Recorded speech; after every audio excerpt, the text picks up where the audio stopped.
Last 2, 4 ఉంటే first 3 last 3, 5 ఉంటే first 4 last 4, 1 by last value minus first value. 7 minus 1 ఎంత? 6.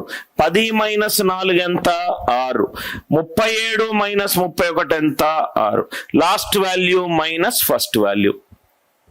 Last value minus first value.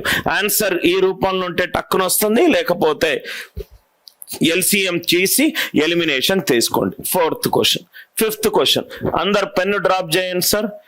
2 into 5 into 8 into 11 plus 1 by 5 into 8 into 11 into 14 and so on up to 32 into 35 into 38 into 41. అందుకే ఈ classes ఎవ్వరు miss అవ్వద్దు sir. మీకు ప్రతి class లో short cuts, full of short cuts ఉంటాయి. 2 into 5 into 8 into 11 ఎన్ని numerical వాల్యూలు ఉన్నాయి? 4. First 3 and last 3. 35, 38, 41. 1 by last value minus first value 9. 5 ప్రాబ్లంల తర్వాత నాకు తెలిసి మీకు ఒక్క డౌట్ కూడా రాకపోవచ్చు. అర్థమైంది కదా సార్? ప్యాటర్న్ రేపొద్దున మనము ఇంకో ప్యాటర్న్ ఆల్జీబ్రాలో మిగతా వెరైటీస్ అన్ని చేస్తే సిరీస్ బేస్డ్ క్వశ్చన్స్ అన్ని అయిపోతాయి. ఈ 5 ప్రాబ్లమ్స్ లో మీకు ఏదన్నా డౌట్ ఉంటే దయచేసి అడగండి. 5 ప్రాబ్లంలో డౌట్ ఉంటాయి. If it is clear say yes. Class మాత్రం ఏ క్లాసు మిస్ అవ్వద్దు. మనము ఫస్ట్ బ్యాచ్ అడ్మిషన్స్ 26వ తారీఖు క్లోజ్ చేస్తున్నాం.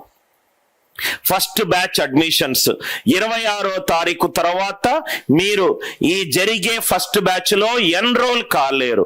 సపోజ్ గా మీ ఫ్రెండ్స్ ఎవరైనా ఆప్టిట్యూడ్ ప్రిపేర్ అవుతున్నారు, 2 years నుంచి ప్రిపేర్ అవుతున్నారు, ఎక్కడికెక్కడికో పనికి మాలిన క్లాసులు విని అసలు స్కోర్ మూవ్ అవ్వట్లేదు. 100, 120 మధ్యలో ఉంది ఎస్ఎస్సి స్కోర్. 1/2 మార్కు, 1 మార్కు, 3 మార్కులకు మీకు ఎస్ఐ పోస్ట్, సిఐ పోస్ట్ పోతుంది. రైట్? అట్లాంటి ఎవరైనా బెటర్ కాన్సెప్ట్స్ నేర్చుకోవడానికి, మీరు టీచర్ ఎవరైనా అయి ఉంటే ఈ మెథడ్స్ నేర్చుకొని స్టూడెంట్స్ యొక్క లెర్నింగ్ మల్టిప్లై చేయడానికి, మ్యాథ్స్ మీద ఇంట్రెస్ట్ ఉంటే, స్కూల్ టీచర్ అయి ఉంటే, మీరు ఏదైనా కావచ్చు. ఈ ఫస్ట్ బ్యాచ్ అనేది 26వ తారీఖు వరకు మాత్రమే అడ్మిషన్స్ ఉంటాయి. మీ ఫ్రెండ్స్ ఎవరైనా జాయిన్ అవ్వాలనుకుంటే దయచేసి వాళ్ళను రైట్ ఈ కోర్స్ డీటెయిల్స్ గురించి చెప్పండి. రైట్? అందరికీ అర్థమైంది కదా సార్?